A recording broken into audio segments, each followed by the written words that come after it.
চাচি ভাবিদের সব আনাগো, একটাও বেঈমান বাবা না, সব নামে মুসলমান।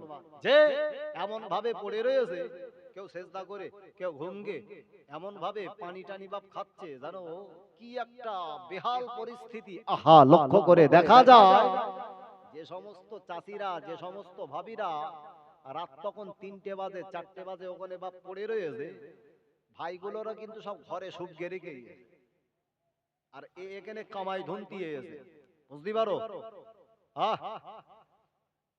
আল্লাহ রাসূল বললেন, তোমরা যখন কোন গন্তব্য স্থানে নারীরা অবস্থান করবে, তোমার সঙ্গে তোমার সন্তান অথবা তোমার স্বামীকে সাথে নিয়ে কোন উপযুক্ত নিজের প্রয়োজনীয় জায়গাতে অবস্থান করো। অন্যথায় কোন বেগানা পুরুষ যেখানে আছে সেই জায়গাতে তুমি একাকিত্ব ভাবে সেই জায়গায় তুমি সময় অতিবাহিত করো না। কিন্তু সমাজের মাঝে তো বাপ এটাও প্রচলন আছে, সব গাড়ি গাড়ি ভরে বাপ আজমিরি শরীফই আমাদের বর্তমান বাপ ভাবিরা যাওয়া শুরু করেছে। এখান থেকে গাড়ি টাড়ি যায়, আমি সব সংবাদ সংবাদ জানি। হ্যাঁ, বিগত কয়েকদিন আগে একটা ভাইয়ের সঙ্গে দেখা হলো, খাই খাতির আছে, বেশ সালাম কালাম হলো। আমি বললাম, খবর কি করো? বলে, বাড়ি খুব চাপে পড়ে রয়েছি। তাই বলতে, এক কাজ করেন, আজকে তো অমুক জায়গায় জলসায় যাচ্ছি, তা আমার সাথে একটু গেলে ভালো হতো। তা বলতে, যাবো, মনে খুব ইচ্ছা হয়, কিন্তু সে তোমার ভাবি না বাড়ি নি। তাই আমি বলছি, ভাবি বাড়ি নি মানে খবর? বলতে, সে গেছে আজমির শরীফি খাজা গারিবে নওয়াজ আজমিরি হুজুরির মাজার জিয়ারত করতে। তাই আমি বললাম, তুমি বাড়ি রয়েছ কেন? বলতে, বাড়ি সব ছোট ছোট ছাগল পাগল রয়েছে, তো ওগুলো যদি সবাই চলে যায় ওগুলো দেখবে কেটে। আমি বলছি, তো চাচা বেশ ভালো কল বলেছো, চাষিরে পেট করছো কামাই ধুনতি, আর তোমার দেশে ছাগল চলাতি, এজন্যই তো তোমার ভেড়া কোয়ালিটির নাম রেখে, ওর জন্যই তাড়া খাও, ওর জন্যই না বিভিন্ন রকম বিপদ মুসিবত ঝাঁটার কপালে এমনি জোটে। আহা, আল্লাহ নবী বললেন, ও গামাসাবিরা শুনে রাখো, আমি আল্লাহ নবী জানিয়ে দিলাম, আমি আল্লাহ নবী বলে দিলাম, লা তাকুমুস সাআ, কিয়ামত ততক্ষণ পর্যন্ত সংগঠিত হবে না দুনিয়ার জমিনে, নারীরা যতক্ষণ না পর্যন্ত আনাড়ি না হবে, দুনিয়ার জমিনে নারীরা যখন অর্ধ উলঙ্গ বনাতাই হবে, বিভিন্ন জায়গাতে তারা সময় অতিবাহিত করবে, ততক্ষণ পর্যন্ত আল্লাহ পাক আল্লাহ তাআলা দুনিয়ার জমিনে আল্লাহ কিয়ামত সংগঠিত করবে না।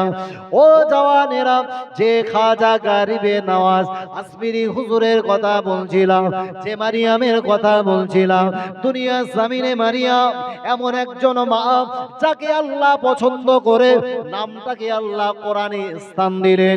আল্লাহ তাআলা তাকে কতটা ভালোবাসে, আল্লাহ যদি মারিয়ামকে পছন্দ না করে, কোরআনে মারিয়ামের নামটা তো আল্লাহ তুলে দিতেন না। ওগো মায়েরা, বোনেরা, পর্দার সিনা মায়েরা শুনে নিয়ে নেন, আল্লাহ পাক আল্লাহ তাআলা ওই মারিয়ামকে দুনিয়ার জমিনে পাঠানোর আগে আম্বাজান নাম হলো তার ইমরান, অনেকদিন নিজের সংসার জীবন শুরু হয়েছে, একটা মেয়ের সঙ্গে বিবাহ হলো। ইমরান আলাইহিস সালাম আল্লাহর কাছে দোয়া করতেন, আল্লাহ সন্তান তো আপনি দেন না, আমি তো অবশ্যই জানি দুনিয়ার মানুষ সম্মান কোন সন্তান দিতে পারে না, আল্লাহ সন্তান দেওয়ার মালিক তুমি, তাই তোমার কাছে আমি ইমরান আল্লাহ তোমার কাছে সন্তানের জন্য দোয়া চাইলাম, গো আল্লাহ আপনি আমাকে যদি একটা সন্তান দেন, ওই সন্তানটাকে আমি আপনার বাইতুল মুকাদ্দাসের খাদেম বানিয়ে দেব। জোরে বলে, আরো জোরে বলে। অনেকদিন যদি বা সন্তান না হয়, হঠাৎ করে যদি বা সন্তান হয়, সেই সন্তানের প্রতি বা পিতামাতার মহব্বত ভালোবাসা বা কম থাকে না বেশি থাকে? হ্যাঁ, বেশি থাকবে। অনেকদিন পরে আল্লাহ আমার ইচ্ছাটাকে কবুল করেছে। হ্যাঁ, যখন দীর্ঘদিন আল্লাহর কাছে চাইছে কিন্তু কোনোভাবেই পূরণ হয় না। এখন এই যখন বাপ সন্তান না হয়, আমাদের সমাজে একটা প্রচলিত রেওয়াজ আছে, সন্তান যখন না হয় বা বিভিন্ন রকম ইচ্ছা চাহিদা আল্লাহর কাছ থেকে পূরণ করার জন্য আল্লাহর কাছে বলে থাকি, আল্লাহ নিয়াত করে নি, আপনি যদি আমাকে একটা সন্তান দেন, আল্লাহ ওই সন্তানটাকে আল্লাহ তোমার মাদ্রাসার একজন দ্বীনের খাদেম বানিয়ে দেব। এক বছরে হবে না? বাপ মায়ের ইচ্ছা, এটা হলো এক রকমের ইচ্ছা। কিন্তু আর এক ক্যাটাগরির মানুষ বাবা আছে যাদের মোটে সন্তান হয় না, আমাদের মা চাষিরা এমন এমন নিয়ত করবে না, বাপ মাথা সব তার কেটে দেবে। বুঝো? আহা, এক মা যখন সন্তান হয় মারা যায়, সন্তান হয় মারা যায়, সন্তান হয় মারা যায়। এখন মোটে যখন সন্তান দুনিয়া জমিনে ভূমিষ্ঠ হওয়ার পরে একের পর এক সন্তান মারা যেতে থাকে, আম্মাজান চিন্তা করে নিলেন, আল্লাহ তুমি যদি এবার আমাকে একটা সন্তান দাও, মনে প্রাণে আপনি পরিপূর্ণ নিয়াত ইচ্ছা বাসনা করে নিলাম, আল্লাহ তোমার ঘর মসজিদ, ওই মসজিদে একটা দিন আমার সন্তানের খুশির জন্য একদিন ঢোল বাজিয়ে দিই। তার কারণ মা বোনদের জবাব নিয়ে তার মান্যতের ক্যাটাগরি থাকে তার কাটা নিয়ে। হ্যাঁ, যখন ছাগলের বাচ্চা হচ্ছে ওই সময় একটা জাতি ধড়াম করে বলে আসলে, যদি বাচ্চাটা ভালোভাবে হয়ে যায় তাহলে ওর জন্য একটা আগামী কুরবানিতে একটা গরু কুরবানি দিত। পাশে আর একটা চাচি ওর তো শুনে চোখ তখন চড়ক গাছে, বলতে আরা ভাবি তুই বললি কি, বলতে ছাগলের বাচ্চা হওয়ার জন্য তুই গরুর বাচ্চা দিবি বলিছিস? হারা মাথা ঠিক আছে তো? বলতে একটুখানি সবর কর, দাঁড়া, একটু ধৈর্য ধর। তার কারণ তোর মাথা পাগল হতে পারে, আমি কিন্তু পাগল না। তার কারণ একবার একটুখানি হতি দে, তারপরে হওয়ার পরে কি করতে হয় আমি বুঝে নেব। মানে আগে হোপ গেলেবে, তারপরে দেবো না দেবো পরের কথা। চাচি যখন নিয়ত টিয়ত করে সন্তানের খুশির জন্য একবার ঢোল বাজাবে বাপ নিয়ত করে, হ্যাঁ, সন্তান হয় আর মারা যায়, হয় আর মারা যায়। তা আল্লাহর কাছে যখন বুড়িমা ইচ্ছা অনুভূতি জানালেন, আল্লাহ একটা সন্তান তাকে দুনিয়ার জমিনে জিন্দা করে দিলেন, বাচ্চাটার বিপদ মুসিবত কেটে গেল, মনে পড়ে গেল তাই তো আল্লাহর কাছে তো নিয়ত করিলাম, মানত তো করে ফেলিছিলাম, আমার সন্তান যদি আল্লাহ জীবিত রেখে দেয় ওই সন্তানের খুশিতে মসজিদে আনন্দের সঙ্গে একদিন ঢোল বাজাবো। কিন্তু আমি তো মেয়ে ছেলে, আমি যদি মসজিদে যাই তাহলে গ্রামের লোক কি করবে? কাছে ডাকবে না তাড়া করবে? এ বাবা, মা বোনেরা মসজিদের নিকটস্থ হতে পারে না। চিন্তা ভাবনা করে বলতে, তাই তো যদি মান্যত পূরণ না করি এটাও যদি আল্লাহ লেলায় তো উইকেট তো সব পড়ে যায়। এখন মান্যত কোনোভাবে অন্তত পূরণ করার চেষ্টা করতে হবে। এই চিন্তা ভাবনা করে চাচি তখন মনে মনে একটা ফোন দিয়ে বলতেছে, খাতির করতে হবে তো ইমাম সাহেবের সাথে খাতির। ওরে একদিন ভালো করে খেপ গেড়েপ গেলে, ইমাম সাহেব তো সবসময় মসজিদে থাকে, ওরে 200-500 টাকা একটু ঘুষ টুস দে, ও যদি একবার বেজগে টেজগে দেয় তাহলে আমার মান্যত পূরণ হয়ে যাবে। তা একদিন মুজল্লির একজনের ডেকে বলতেছে, বলতে আগামীকাল আমার মসজিদে ইমাম সাহেবকে আমার বাড়িতে একটু দাওয়াত করবো, ওনার বলবেন আপনার একা দাওয়াত করেছে আপনি একটু খেতে যাবেন। হ্যাঁ, ইমাম সাহেব তো মনে মনে চিন্তা করলেন, ঠিক আছে অনেকদিন পর একটা দাউদ পেয়েছি, তাও আর বুড়িমা খুব ভালোবেসে দাউদ করেছে, যাক আলহামদুলিল্লাহ, আল্লাহ হয়তো একটু কবুল করলে দুটো খাওয়া দাওয়া ভালো মাশাআল্লাহ হবে। ইমাম সাহেব আস্তে আস্তে জোহরের নামাজ পড়ে এখন চাচিমার বাড়ি গিয়ে হাজির। চাচিমা খাওয়া দাওয়ার ব্যবস্থা করলে, চাচিমা ওই সময় বলতেছে, খোকা খাওয়া দাওয়া তো কমপ্লিট হলো, তা আমার না মনের একটা ইচ্ছা ছিল, তুমি যদি আমার ইচ্ছাটা একটু পূরণ করতে ভালো হতো। বলে বলো চাচি, তোমার মনের ইচ্ছাটা আমি পূরণ করার চেষ্টা করি। বলতেছে, খোকা আমার যখন সন্তান হতো আর মারা যেত, হতো আর মারা যেত, তাই একটু নিয়ত করিলাম সন্তান যদি জীবিত থাকে ওই সন্তানের জন্য আনন্দে মসজিদে একদিন ঢোল বাজাবো। তা আমি তো নারী, আমি মেয়ে, মসজিদই তো যেতে পারি না, তা আমার পক্ষ হয়ে একটু তুমি ঢোল বেজকে দিও। বলতে, চাচি তোমার মাথা খারাপ, মসজিদে যদি ঢোল বাজায় আমার চাকরি থাকবে? হ্যাঁ, বলতে খোকা চিন্তা করতে হবে না, ফিরি ফিরি বাজাতে হবে না, কিছু পয়সা দেবো। বলতে কত দেবা? বলতে 100 টাকা দেবান। বলতে তাহলে যে কোনো কায়দায় বেজগে দেবানি, তাহলে দেবা তো? বলতে হ্যাঁ। বলতে টাকা তবে একটু রেডি করো। বলতে খোকা তুমি যদি বলো যে বেজগে না বেজগে দে, যদি বলো যে বেজগে দিছি, ও হবে না। বরং তুমি যখন বাজাবা তখন কিন্তু আমি ওই মসজিদের পাশে জানলার ধারে দাঁড়িয়ে দাঁড়িয়ে কিন্তু আমি দেখ, মানে যাতে মাতাল হলেও তালে ঠিক আছে। আহা, এখন ইমাম সাহেব বলল তাহলে ঠিক আছে, আপনার দাবি মেনে নিলুম, তা আমি এবার চলি। বলতে খোকা একটু দাঁড়াবা, আমি সে মান্নত করতে করতে এমন একটা বেকায়দায় বলে ফেলেছি, যেদিন মসজিদে ওই বাপ ঢোল বাজাবো সেই দিনটা যেন জুম্মার দিন হয়। হ্যাঁ, কি করে ওর মাথায় বাস ফেলতে বুঝতে পেরেছো? বলতেছে জুম্মার দিন বাজাবো, নিয়ত তো করে ফেলেছি, এখন তুমি আমার একটু যে কোনো ভাবে অন্তত রক্ষা করো। বলতেছে চাচি, তুমি নিয়ত যে করেলে, তুমি কি তখন হুঁশ অবস্থায় ছেলে? জুম্মার দিন সব মুসল্লিরা নামাজ পড়তে আসে, আর জুম্মার দিন যদি আমি ঢোল বাজাই, তো ওরা কি আমার আস্ত রাখবে? ওরা তোমার শুলি জড়িয়ে দেবে। হ্যাঁ, হইতে খোকা, ওর পরে না আরো একটু কিছু বলে ফেলেছি, সে খুতবার আগে বাজানির নিয়ত করে দিয়েছে। চাচি যখন কথা শুনতেছে, এর অন্তরে তখন খাবি খাবি। বলতেছে এর ঢোল যদি আজকে বাজাতে হয়, তা 2-4 হাজার টাকা এমনি তো যাও ইমাম সাহেবের মাইনে থাকে, আলহামদুলিল্লাহ, সে তো আর এক ধরনের আসবাব, ওইদিকে আর যাবো না।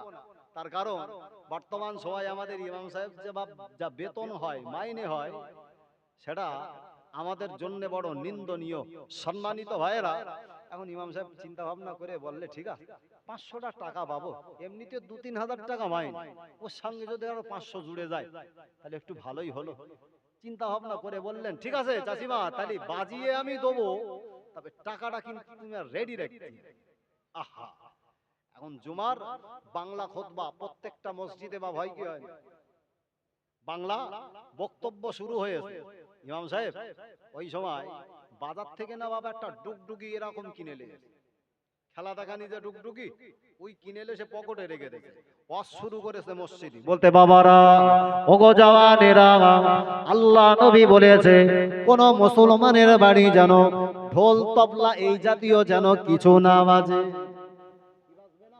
ঢোল তবলা বাজানো আল্লাহ পাক আল্লাহ তাআলা আমাদের জন্য হারাম করেছে, বিশ্ব নবী নিষেধ করেছে। আমি আল্লাহ নবী জানিয়ে দিলাম, আল্লাহর কোরআন বলেছে ওমা নাহাকুম আনহু ফান্তাহু। আল্লাহ পাক আল্লাহ তাআলা দুনিয়ার জমিনে বান্দাদিগের জন্য যে সমস্ত বিষয়গুলো নিষেধ করেছে, ওগুলো যেন খবরদার করো না। ও জওয়ানেরা, এখন ইমাম সাহেব ওই ওয়াজ নসিহত করতে করতে বললেন মুসল্লি ভাইয়েরা দাঁড়িয়ে যান। আল্লাহ নবী কোন ঢোল তবলাটাকে, ইসলামে বাদ্যযন্ত্রটাকে হারাম করেছে? দাঁড়া, বলে আমি দেখাচ্ছি, প্র্যাকটিক্যাল বোঝাবো। বলে না, এরকম পুরো জামার ভেতর থেকে বাবা এবার ডুগডুগি বের করে, ডুগডুগি বার করে এদিকে একবার এরম করে বাড়ি মেরে, এদিকে একবার এরম করে বাড়ি মেরে। আর ঠিক চাচি ওই সময় জানলাতে পুরো ড্যাপ ড্যাপ করছে, এতে গিরে। হ্যাঁ, এর ঢোল বাজানি শেষ, জুমার নামাজ কমপ্লিট। বাইরে এসে বলতে চাচি টাকা দাও। বলতে খোকা টাকা তো আমি দেবো, তবে আল্লাহ না তোমার ভালো ক্যালি দেশে রে খোকা, কি কায়দায় বাজালে কেউ বুঝতে পারলে না। হ্যাঁ, মান্যত তো এমন হয়, সন্তান যখন মোটেই হয় না, হাড়োয়ার মাজারে গেছে, বলতে ওখানে একটা মুরগি ছেড়ে দে, ওই মুরগির দ্বারা খাজা হাড়োয়ার জমিনকে যিনি ধন্য করে শুয়ে রয়েছেন সুফি আব্বাস আলী গোরাচাঁদ রাহমাতুল্লাহ আলাইহি, এর ওসিলায় আল্লাহ খাজা বাবার দোয়ার বাবার কাছে আল্লাহ আমাকে হয়তো সন্তান দিতে পারে। প্রিয় ভাইয়েরা, আমাকে অবশ্যই জানতে হবে পৃথিবীর জমিনে কোন পীর মাশায়েখ, দুনিয়ার জমিনের আল্লাহর কোন আশিক ওলি বান্দা কারো পক্ষে তো সন্তান দেওয়া ক্ষমতা রাখে না। সন্তান দেওয়ার মালিক, সবাই জবান ছেড়ে বলো না, আল্লাহ তিনি সন্তান দেন, আল্লাহ দেওয়ার মালিক, আল্লাহই নেওয়ার মালিক। যিনি দুনিয়ার জমিনে মানুষকে সম্মান দেয়, দুনিয়ার জমিনে মানুষকে বেইজ্জতিও বানায়। বুঝো না?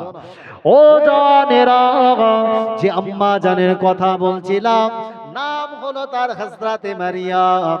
দুনিয়ার জমিনে মারিয়াম ভূমিষ্ঠ হওয়ার আগে ইমরান আল্লাহর কাছে দোয়া করতেন, আল্লাহ আমার আপনার যদি আপনি নেক সন্তান দেন, ওই সন্তানটাকে বাইতুল মুকাদ্দাস তথা জেরুজালেমের খাদেম বানিয়ে দেব।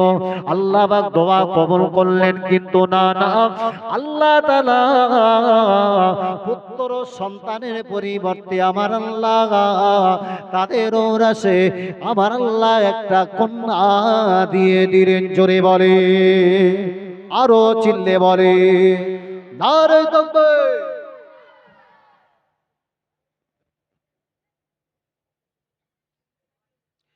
দরুদ শরীফ আল্লাহুম্মা সাল্লি আলা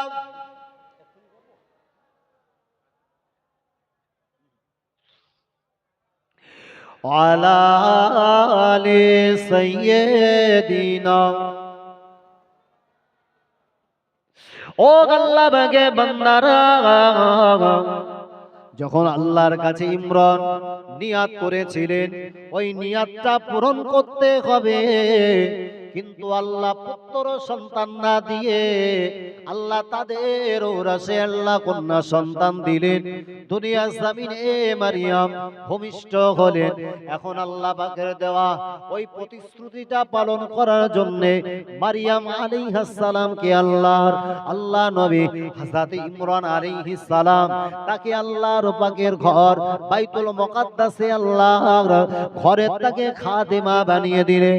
একটা বছর, দুটো বছর, তিনটে বছর এভাবে অতিবাহিত হতে হতে লক্ষ্য করে দেখা যায় কয়েকটা বছর অতিবাহিত হবার পরে হযরতে মারিয়াম আলাইহিস সালাম যখন সাবালিগা হয়ে গেল, আল্লাহ পাকের দরবারে তিনি সর্বক্ষণের জন্য নিজেকে আত্মনিয়োগ করে রাখতেন। রাতের বেলা আল্লাহর ইবাদতে মশগুল হয়ে যেত। লক্ষ্য করে দেখা যায় মারিয়াম আলাইহিস সালাম একদিন একাকিত্বে জেরুজালেমের ভিতরে অবস্থানরত। এমন অবস্থায় ফেরেশতা হযরতে জিবরাইল আমিন আলাইহিস সালাম তার নিকটে চলে এলো। আল্লাহ পাকের বান্দে হযরতে মারিয়াম আলাইহিস সালামকে এসে সালাম দিলেন। কথোপকথন হলো। আল্লাহ পাকের বান্দিকে বলা হলো, মারিয়াম আল্লাহর ইচ্ছা হয়েছে আল্লাহ তোমার ওরস থেকে একটা সন্তান ভূমিষ্ঠ করাবে। মারিয়াম বড় আশ্চর্যিত হয়ে গেল। আল্লাহ পাকের বান্দি বলে, কিভাবে আমার পুত্র আমাকে আল্লাহ সন্তান দিতে পারে? দুনিয়ার জমিনে তো আমার কোনো বিবাহ হলো না, কারোর সঙ্গে তো আমার দাম্পত্য জীবন শুরু হলো না, আল্লাহ পাক আমার ওরস থেকে কিভাবে সন্তান দেবে? দুনিয়ার মানুষ তো আমাকে নিয়ে ঠাট্টা বিদ্রূপ তামাশা করবে। আল্লাহ পাকের বান্দির কথাটা শুনবা পরে ওই সময় ফেরেশতা জিবরাইল আমিন আলাইহিস সালাম হযরতে মারিয়ামকে ডেকে বলল, মারিয়াম চিন্তা করতে হবে না, হুকুম যখন আল্লাহ আর আল্লাহ পাকের আল্লাহ তাআলার ঘোষণা, ওয়া মাকারু ওয়া মাকারাল্লাহ আল্লাহু খায়রুল মাকিরিন। আল্লাহ পাক কোরআন কারীমের ভিতরে বললেন, আল্লাহ পাকের ঘোষণা, ইন্নাল্লাহা আলা কুল্লি শাইইন কাদির। আমার ভাইয়েরা, দুনিয়া জমিনে মানুষ যেটা করতে পারে না, ওই ক্ষমতা আমার আল্লাহ পাকের হাতে সম্পূর্ণরূপে রয়েছে। আল্লাহ নকের বান্দি হযরতে মারিয়াম আলাইহিস সালামকে বললেন, মারিয়াম চিন্তা করতে লাগবে না, আল্লাহ পাক আল্লাহ তাআলা তোমার ওরস থেকে একটা পুত্র সন্তান ভূমিষ্ঠ করাবেন। নাম হবে তার ঈসা। উনি হবেন দুনিয়ার জমিনের একজন নবী। আল্লাহ পাকের বান্দি যখন তিনি আল্লাহ পাকের ঘর বাইতুল মুকাদ্দাসে অবস্থানরত, এমন অবস্থায় তার রেহেমের ভিতরে ফুঁক দেওয়া হলো। আল্লাহ পাক ওই তারা আল্লাহ তাআলা তার ওরসে একটা সন্তান দিলেন। ওই সন্তানটা যখন আস্তে আস্তে মায়ের ওরসে বড় হতে লাগে, একটা মাস, দুটো মাস, তিনটে মাস, চারটে মাস অতিবাহিত হয়ে গেল। আপনি স্বাভাবিক লক্ষ্য করে দেখবেন যে সমস্ত মায়েরা সন্তান সম্ভব হয়, ওই মায়েদের দেহের এবং পেটের বিভিন্ন রকম পরিবর্তন দেখা যায়। হযরত মারিয়াম আলাইহিস সালামের দেখেতেও তেমন একটা পরিবর্তন দেখা গেল।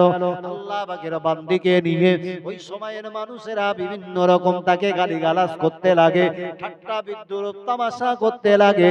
আল্লাহ পাকের বান্দিকে বলল, মারিয়াম একটা বার বলো তোমার উরসে যে সন্তানটা রয়েছে ওই সন্তানটার পিতাকে। আল্লাহ পাকের বান্দি মারিয়াম বলে, এটা হলো আল্লাহ পাকের দেওয়া নিয়ামত, এর চাইতে বড় কিছু বলবার আমার ক্ষমতা নাই। এক পর্যায়ে লক্ষ্য করে দেখা যায় হযরত মারিয়াম আলাইহিস সালামকে ওই জেরুজালেম থেকে বহিষ্কার করে দেওয়া হলো। পাগলের বেশে মারিয়াম আলাইহিস সালাম এবার তিনি পথ চলতে শুরু করেছে। আল্লাহ পাকের বান্দি যেতে যেতে দুটো একটা মাস এভাবে অতিবাহিত হয়ে গেল। একটা খেজুর গাছের তলা পেয়ে গেল। বড় তৃষ্ণার্ত পিপাসার্ত অবস্থাতে খেজুর গাছের তলায় বসা আল্লাহ পাকের বান্দি আল্লাহকে বললেন, আল্লাহ বড় ক্ষুধা পেয়েছে, বড় তৃষ্ণা পেয়েছে, আল্লাহ আপনি আমার ক্ষুধার সুব্যবস্থা করে দেন। আমার ভাইরা আল্লাহ পাকের বান্দি হযরত মারিয়াম আলাইহিস সালামের কাছে আল্লাহ খেজুর গাছটাকে অবনত করে দিলেন। খেজুর গাছ ঝুঁকে গেল। আল্লাহ তাআলা ওই খেজুর গাছ থেকে মিষ্টি মিষ্টি খেজুরের ফল হযরত মারিয়াম আলাইহিস সালামের জন্য আমার আল্লাহ পাক খাদ্য বানিয়ে দিয়ে তার উদরে আমার আল্লাহ সুন্দর খাদ্যের তিনি সুব্যবস্থা করে দিলেন। একবার জোরে বলুন সুবহানাল্লাহ। আল্লাহ পাকের বান্দি মারিয়াম আলাইহিস সালাম সন্তান ভূমিষ্ঠ করে দিলে। উনি যখন লোকালয়ে সন্তানটাকে কোলে নিয়ে আসতেছে, জনবসতির মানুষেরা হযরত মারিয়ামকে ডেকে বললে, মারিয়াম সন্তানটা কার, এর পিতার পরিচয়টা বলো, পিতার ডেফিনেশন দাও। হযরত মারিয়াম আলাইহিস সালাম ওই সময়ে বলতে যাবে, অথচ লক্ষ্য করে দেখা যায় দুগ্ধবৎস বাচ্চা মায়ের স্তনে দুধ পান করে। ওই সন্তানটাকে আমার আল্লাহ পাক জবান খুলে দিয়ে আম্মা জানের সতীত্বর পরিচয় দিলেন, আম্মা জানকে ইজ্জত সম্মান রক্ষা করে দিলেন।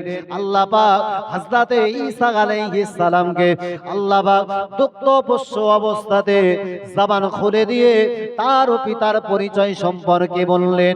আল্লাহ পাকের নবী হযরত নবী ঈসা আলাইহিস সালাম বললেন, এটা হলো দুনিয়ার জমিনে আমার আল্লাহ পাকের কৌশল।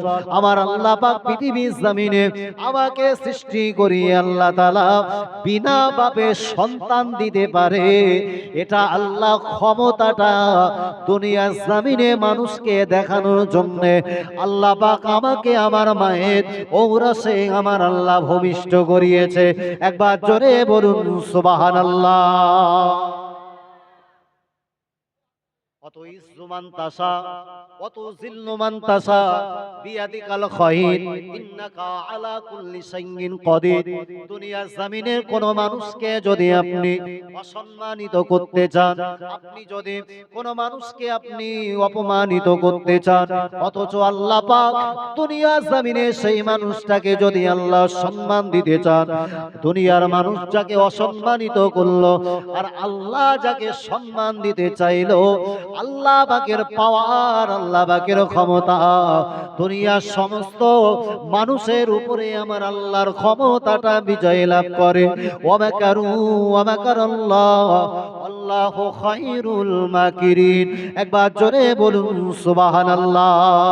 আমার ভাইয়েরা, দুনিয়ার জমিনে অনেক রাজা বাদশাহ দুনিয়ার জমিনে এসেছে, দুনিয়ার জমিনে ফেরাউন এসেছে, দুনিয়ার জমিনে নমরুদ এসেছে, দুনিয়ার জমিনে কারুন এসেছে, দুনিয়ার জমিনে সাদ্দাত এসেছে, দুনিয়ার জমিনে এমনকি এমনি ভাবে লক্ষ্য করে দেখতে পাবেন আবু জাহাল এসেছে, যাদের প্রভাব প্রতিপত্তি দুনিয়ার জমিনে ছিল। এত চেষ্টা, এত সম্মান তাকে আগলে রেখে দুনিয়ার জমিনে তারা সারাটা জীবন থাকবার প্রচেষ্টা করেছে। অথচ আমার আল্লাহ চেয়েছে নমরুদ দুনিয়ার জমিনের যদি রাজা হতে পারো, সমগ্র ভূমণ্ডলের যদিও রাজা হও, আমি আল্লাহ পাক রব্বুল আলামিন দুনিয়ার জমিনে তোকে বেইজ্জতি বানাবো। কেন না তুমি আমার সঙ্গে দ্বিচারিতা করেছো, আমার অবাধ্যতা করেছো, তুমি আমার দাসত্ব ভুলে গিয়ে তুমি বলেছো আনা রব্বুকুমুল আ'লা, আমি হলাম খোদা। তুমি খোদার তৌহিদার এমন একটা গুরুতর অপরাধ করেছো। এ কারণে তোমার শাস্তি হিসাবে আমি আল্লাহ দুনিয়ার জমিনে লাঞ্ছিত অপমানিত করার জন্য আমি আল্লাহ পাক সাধারণতম একটা হ্যান্ডিক্যাপ মশা দ্বারা তোমার ব্রেনের ভিতরে প্রবেশ করিয়ে দিয়ে জুতা বাটা দিয়ে আমি আল্লাহ পৃথিবীর জমিনে তোমাকে অপমানিত করব। এটাই তো দুনিয়ার জমিনে আমার আল্লাহ শিক্ষা দিলেন। আমার ভাইয়েরা, দুনিয়ার জমিনে আমার নবীকে অপমানিত করার জন্য আবু জাহাল এত চেষ্টা করলো, আবু জাহাল আবু লাহাব এত চেষ্টা করেছে, অথচ আমার আল্লাহ পাক বললেন ওয়া ইন্নাকা লাআলা খুলুকিল আযীম। ওগো আমার নবী শুনে রাখো, দুনিয়ার বুকে যত মানুষ এসেছে আমি আল্লাহ সর্বাপেক্ষা শ্রেষ্ঠ আদর্শবান তোমাকে আমি বানিয়েছি। একবার জোরে বলুন সুবহানাল্লাহ। আজকে যারা দুনিয়াতে রাজত্ব করে, আজকে যারা ক্ষমতার অপব্যবহার করে, যারা মনে করে মুসলমানের প্রতি জুলুম অত্যাচার করে, মুসলমানের প্রতি নান্দা হাঙ্গামা দিয়ে মুসলমানের রক্ত দ্বারা দুনিয়া জমিন রক্তাক্ত করব, তাদেরকে শুনে রাখা উচিত, তাদের শিক্ষা নেওয়া উচিত নমরুদের কাছ থেকে, তাদের শিক্ষা নেওয়া উচিত ফেরাউনের কাছ থেকে, এমনকি তাদের শিক্ষা নেওয়া উচিত আমাদের পার্শ্ববর্তী দেশ নাম হলো তার বাংলাদেশ। শিক্ষা নেওয়া উচিত শেখ হাসিনার কাছ থেকে। যখন আয়না ঘর বানিয়েছে অসংখ্য আলিমকে সেই কারা ঘরে অন্ধকারের ভিতরে তাদেরকে নির্বিচারে কষ্ট দিয়ে বিভিন্ন হত্যা যজ্ঞ লীলা চালিয়েছে। মনে করেছিল চিরদিন আমার বড়াইত্ব থাকবে, ক্ষমতা থাকবে, কিন্তু ক্ষমতা রদবদল করিয়ে, ক্ষমতার পালা বদল করিয়ে দেন কে?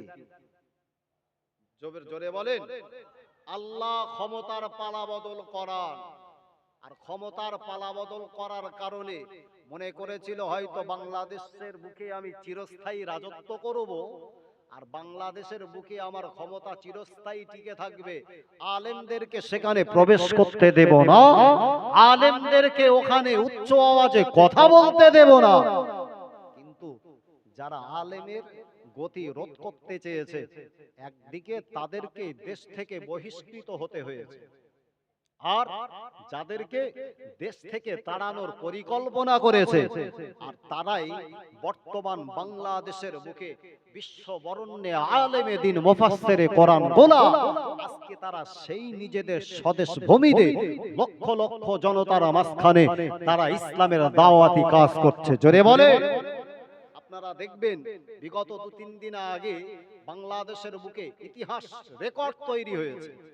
বিশ্বের বুকে একটা জনপ্রিয় টোটাল মুসলিম জনগোষ্ঠীর কাছে একটি জনপ্রিয় নাম হচ্ছে তার ডক্টর মিজানুর রহমান আজহারি, যার জনপ্রিয়তা বর্তমান ইয়াংস্টার যুব সমাজের কাছে খুবই অ্যাট্রাকশন, তাদের কাছে খুব আকর্ষণীয়, যার মুখের ভাষা শুনে সমস্ত যুব সমাজ আদর্শিত হয়, যারা অনুপ্রাণিত হয়।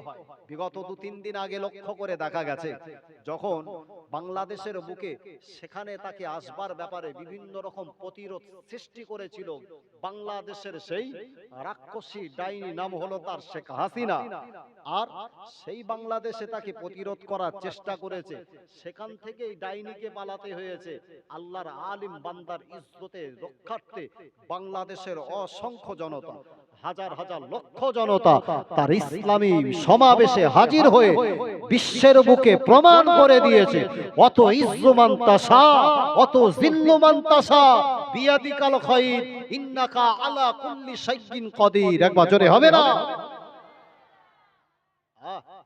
ক্ষমতার অপব্যবহার চিরস্থায়ী থাকে, ক্ষমতার অপব্যবহার করবেন না। আজকে ভারতবর্ষের বুকে যে সমস্ত মানুষগুলা আজকে সিংহাসনে বসে মুসলমানদের প্রতি বিভিন্ন রকম জুলুম অত্যাচার নিপীড়ন চালাচ্ছে, আমাকে লক্ষ্য রাখতে হবে। ভারতবর্ষের এই জমিন সম্পর্কে প্রিয় রাসূল করিম সাল্লাল্লাহু আলাইহি ওয়াসাল্লামের একটা ভবিষ্যৎবাণী রয়েছে। এটা হচ্ছে সেই হিন্দুস্তানের জমিন, যে হিন্দুস্তানের জমিনে গাজওয়াতুল হিন্দ হবে, যে হিন্দুস্তানের জমিনে মুসলমানদের দ্বারা গায়ের কম অমুসলিম সবাই এক ছায়াতলে আসবে, আর মুসলিম জনগোষ্ঠীর সঙ্গে ভারতবর্ষের বুকে একটা যুদ্ধ সংগঠিত হবে।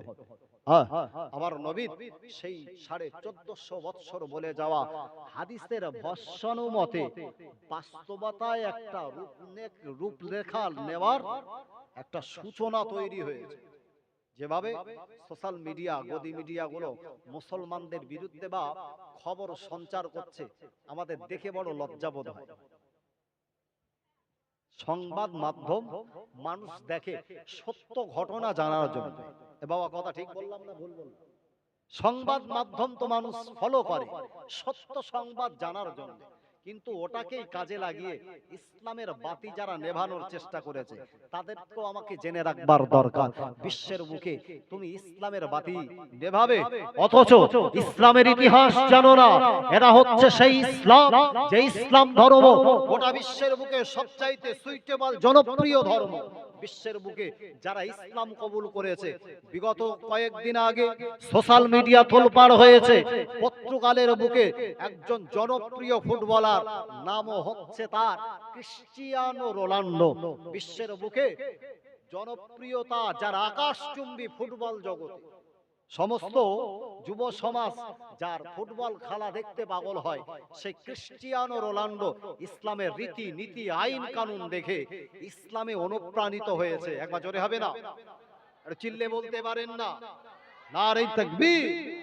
তার ভিডিও ফুটেজ সোশ্যাল মিডিয়াতে দেখেছি। আহা, ইবাদত করার জন্য নিজেকে সুন্দরভাবে ওযুর পানি দিয়ে তিনি সুন্দরভাবে পরিষ্কার পরিচ্ছন্ন হচ্ছে। আল্লাহর খানায় কাবা, বাইতুল্লাহ শরীফ দর্শন করার জন্য হজ ব্রত পালন করতে গেছে। যারা ইসলামের বাতি নিভিয়ে দেবে তাদেরকে হুঁশিয়ারি দিতে চায়, আল্লাহর দুনিয়া জমিনে আল্লাহর ইসলাম বলবৎ থাকবে। The Islam is the best powerful religion all over world. গোটা বিশ্বের বুকে সবচাইতে মানুষের কাছে জনপ্রিয়তার ধর্ম নাম হলো তার ইসলাম। একবার জোরে বলেন নারে তাকবীর। সেই ইসলামের বাণী নিভিয়ে দেওয়ার এক শ্রেণীর মানুষ যারা নিভিয়ে দেওয়ার চেষ্টা করছে, বাবা আমরা ইসলাম নেভানোর পক্ষে না ইসলামের বাতি জ্বালিয়ে রাখার? আর সবাই জবান খুলে বলো, ইসলামের আইন দুনিয়ার জমিনে চলবে না বন্ধ হবে? ইসলামের জ্যোতি দুনিয়ার জমিনে চলবে না বন্ধ হবে? ইসলামের বাতি, ইসলামের আইন কানুন, ইসলামের বিভিন্ন রকম আলোচ্য বিষয় দুনিয়ার জমিন যতদিন থাকবে ইসলামের আইন ততদিন চলবে। আজকে যারা ইসলাম নিভিয়ে দেওয়ার চেষ্টা করছে, আমরা এই মজলিস থেকে আমরা দাবি করতে চাই, এই মজলিসের দ্বারা ইসলামের সুন্দর সুন্দর দিকগুলো আমরা